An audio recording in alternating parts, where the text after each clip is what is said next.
So, have you ever wondered how a movement really gets started? I mean, not the version you read about in a history book, but how it happens on the ground, step by step. Well, today, we're going to crack open a real world blueprint for change. This is a look under the hood at how a small group of people got organized to make a really big impact. It's the big question, right? I mean, whether you're worried about your own neighborhood or your city or even the whole world, you've probably had that thought. Where do I even start? How do you take all that passion and turn it into an actual workable plan? Well, it turns out we've got our hands on exactly that, a blueprint. And this isn't some theoretical paper from a university, it's a practical, super actionable guide from a group in Rochester, New York called Elders and Allies. So we're going to walk through their entire 12-month plan and see exactly how they put it all together. And here it is, their roadmap. It's a 12-month journey that's broken down into 4 really clear phases. We're going to start with building the foundation, then move into community engagement, then start making some noise with public visibility, and finally, look at how they planned for long-term sustainability. So let's jump right into that first phase.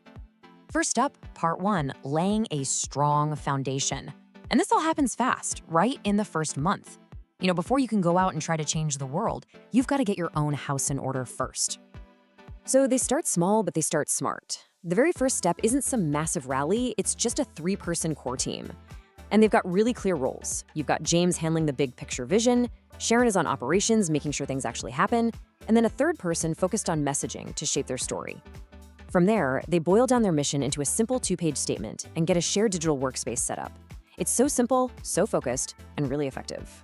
Okay, this next step is honestly brilliant. Before they do almost anything else, they map out the entire existing landscape.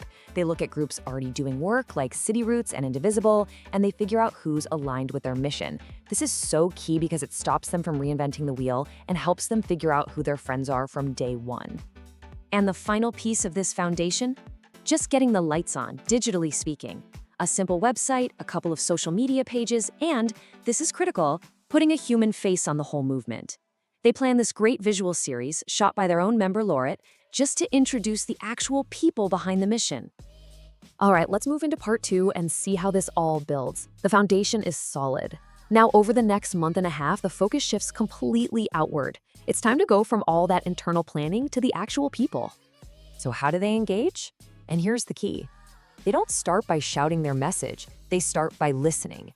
Leaders like Jaleel, Barbara, and Joyce literally go into key neighborhoods with the goal of hearing people's stories, identifying what the real pain points are, and finding new allies along the way. This is what building from the ground up actually looks like. And all of that listening, it doesn't just give them good ideas. It directly shapes their entire agenda. It leads them to focus all of their energy on 3 key areas.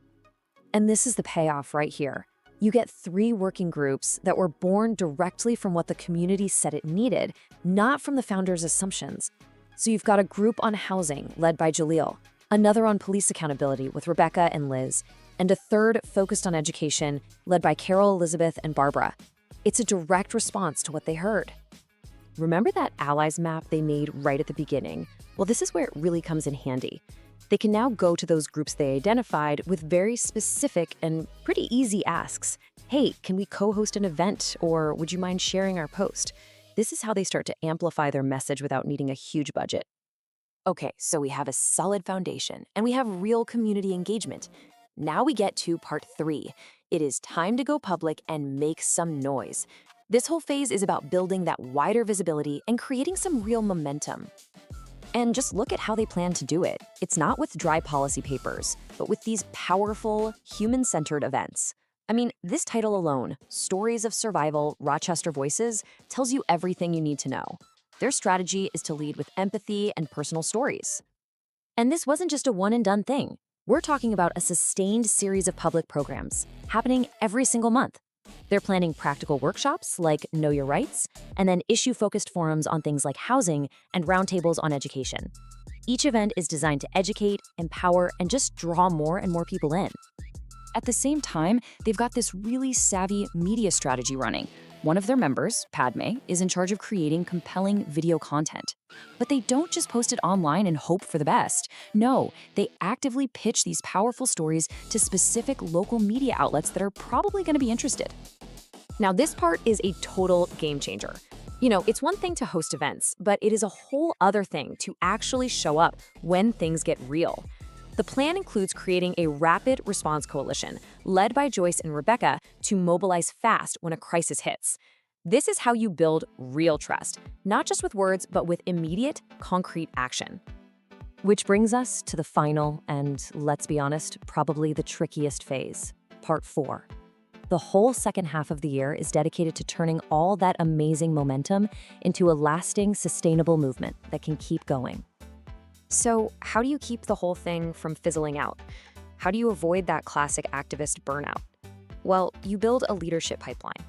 Instead of relying on the same 3 founders for everything, they actively train volunteers to take real ownership of key roles, everything from communications to becoming neighborhood captains. They also set some really concrete goals to keep everyone pushing forward. The plan calls for launching a community ally membership program, and they set a clear, ambitious target for that first year: 100 members. It creates a sense of shared purpose and a real base of support. And of course, you can't have a long-term movement without resources. What's so smart here is that they're not putting all their eggs in one basket.